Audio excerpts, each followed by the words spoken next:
pagod na. Dahil sa pagmamahal niya sa akin at sa'yo, lahat kanyang kinakaya. Bawat lakas niya ay aalay niya sa pamilya.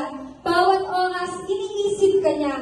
Bawat araw pinapanalangin niyang ligtas ka.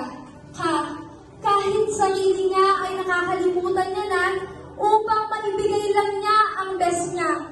Upang makita niyang masaya ka. Upang makita niyang nasa maayos ka.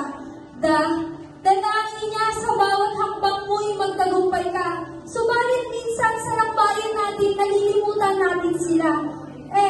Ewan ko ba kung bakit ganito sila? Kahit nakikita ko minsan sa mga mata nila, nahihirapan at napapagod na.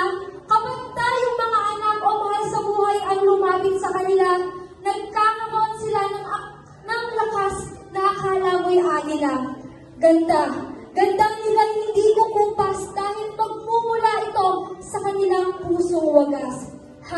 Halimbawa sila ng walang hanggang pagmamahal na kahit magbago ka man, pagmamahal na kahit lumayo ka man, handa kang yakapin, handa kang akayin, handa kang tanggapin.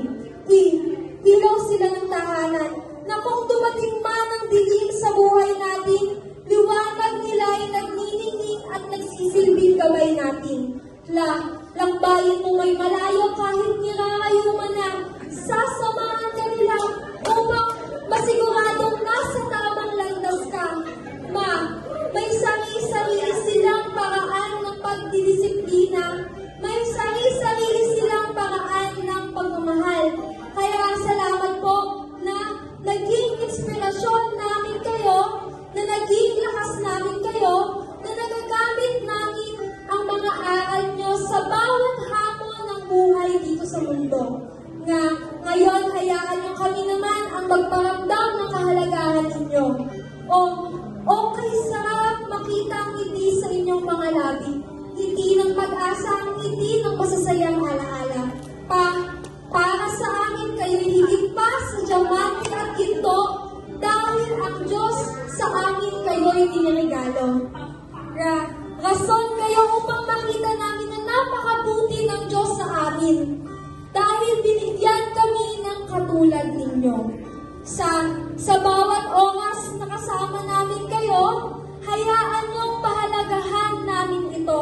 Hayaan niyong paramdam namin na mahalaga kayo. Tayo na sama-samang sabihin, mahal namin kayo. Sabay-sabay po tayo. Mahal namin kayo. Umaagos ang tubig sa bagis gaya ng pag-ibig niyong labis-labis. Walang kahit anumang bagay ang kaya namin ibalit sa inyong pag-ibig. Kaya